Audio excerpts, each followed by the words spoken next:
इस तरह की रील्स के लिए कंटेंट चाहिए तो भारत में तमाम जगह है। राहुल गांधी कहीं भी जा सकते हैं। दिल्ली में भी जगहों की कमी नहीं है। जंतर मंतर तो विशेष तौर पर इन दिनों रील बनाने के लिए ही इस्तेमाल किया जा रहा है। वहां भी जा सकते थे, लेकिन प्रधानमंत्री आवास पर ही क्यों गए? गए तो गए, जब मांग स्वीकार कर ली गई फिर भी जगह खाली क्यों नहीं की? अपनी बात से क्यों पलट गए? ठीक है, बेपैंदी के लोटा हो सकते हैं, लेकिन हाई सिक्योरिटी जोन में लोगों को बुलाने का आह्वान क्यों किया?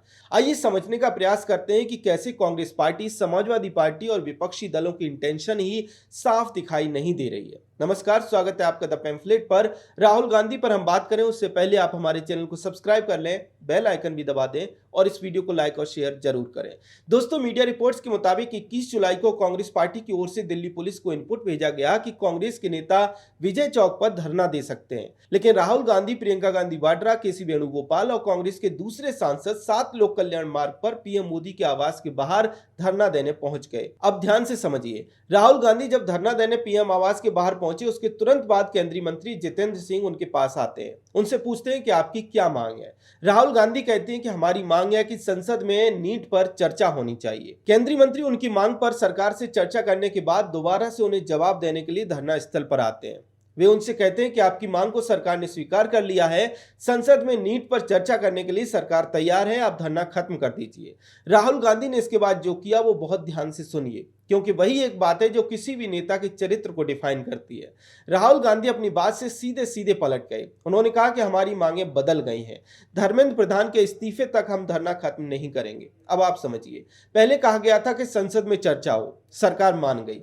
तब कहने लगे कि नहीं, शिक्षा मंत्री का इस्तीफा हो। यह दिखाता है कि कांग्रेस पार्टी, समाजवादी पार्टी और इंडी गठबंधन की इंटेंशन ही किसी भी समस्या का हल निकालने की दिखाई नहीं दे रही। अगर नहीं है तो उन्हें दूसरे स्थानों पर प्रोटेस्ट करना चाहिए। पीएम आवास के बाहर भीड़ को बुलाकर, कांग्रेस कार्यकर्ताओं को बुलाकर धरना करना क्या पीएम की सुरक्षा के लिए खतरा नहीं है? याद रखिए, पीएम मोदी को लगातार जान से मारने की धमकियां मिलती रहती हैं। सिर्फ यही क्यों, जो कांग्रेस पार्टी आज देश के प्रधानमंत्री की सुरक्षा को खतरे में डालती दिखाई दे रही है, उसी कांग्रेस के दो प्रधानमंत्री इंदिरा गांधी और राजीव गांधी कर दी गई थी। इसके बाद भी राहुल गांधी वहां लोगों को बुलाते हैं। मजे की बात यह है कि मांग स्वीकार होने पर मांग ही बदल देते हैं, और पुलिस जब उठाती है तब इस तरह की रील्स बनाने के लिए, विजुअल्स बनाने के लिए प्रतिरोध करते हैं। दोस्तों, अब एक बात ध्यान से समझिए। 20 जुलाई को केंद्रीय मंत्री जेपी नड्डा ने कॉकरोच जनता पार्टी के लोगों से बातचीत की, उनकी मांगों पर चर्चा करने का आश्वासन दिया। पंजाब से किसान दिल्ली प्रोटेस्ट करने के लिए आ रहे थे। हरियाणा के कृषि मंत्री श्याम सिंह राणा ने उनसे मुलाकात की और 8 से 10 दिन के भीतर उन्हें केंद्रीय कृषि मंत्री शिवराज सिंह चौहान से मुलाकात का वादा किया। इसके अलावा केंद्रीय मंत्री जितेंद्र सिंह और जेपी नड्डा ने अस्पताल में जाकर सोनम वांगचुक से भी मुलाकात की, उनकी तबीयत के बारे में पूछा। इन सब बातों का क्या अर्थ है? अर्थ यह है कि सरकार सभी मुद्दों को लेकर, सभी मांगों को लेकर सभी स्टेक होल्डर्स के साथ एंगेज हो रही है। सरकार लगातार बातचीत कर रही है। ऐसा नहीं है कि सरकार किसी भी मांग को सुनने को तैयार नहीं है। हर मोर्चे पर सरकार का प्रयास है कि बातचीत हो और कुछ हल निकले। लोकतांत्रिक व्यवस्था में कोई भी संवेदनशील सरकार यही करेगी, और वही केंद्र की एनडीए सरकार करने का प्रयास कर रही है। लेकिन अगर आप सिर्फ अपनी मांग पर ही अड़ जाएंगे तब कैसे बात बनेगी? अगर आप अपनी मांगें बदलते रहेंगे फिर कैसे बात बनेगी? इसका अर्थ तो यही निकाला जाएगा कि आप समस्या का हल निकालना ही नहीं चाहते।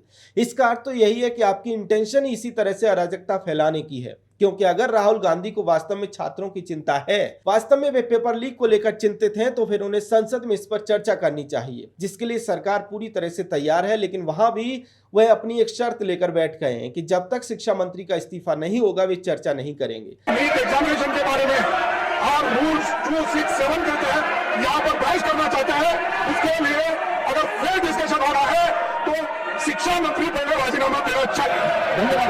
जब वो राजीनामा नहीं देंगे, निष्पक्ष चर्चा यहाँ नहीं होगी। इसीलिए अगर निष्पक्ष चर्चा होना तो मैं रिक्वेस्ट करता हूँ गवर्नमेंट को, वो रिजिग्नेशन दिलाओ। यानी आपको छात्रों के मुद्दे से कोई वास्ता नहीं है, बल्कि आपका उद्देश्य अपने राजनीतिक हित साधने का है। दोस्तों, ऐसे में एक बात साफ है कि एक तरफ सरकार बातचीत करना चाहती है, हल निकालना चाहती है, दूसरी तरफ कांग्रेस और समाजवादी पार्टी है जो हल के बजाय हंगामा करने पर लगी है, और तीसरी तरफ कॉकरोच जनता पार्टी के नाम पर जंतर मंतर पर कुछ ऐसे लोगों ने कब्जा जमा लिया है जो लोकतंत्र और पीसफुल प्रोटेस्ट की आड़ में हिंसा और अराजकता पर उतारू हैं। ऐसे में निश्चित तौर पर विपक्षी दलों और कॉकरोचों की इंटेंशन पर गंभीर सवाल खड़े होते हैं, क्योंकि अब गेंद विपक्ष के पाले में है।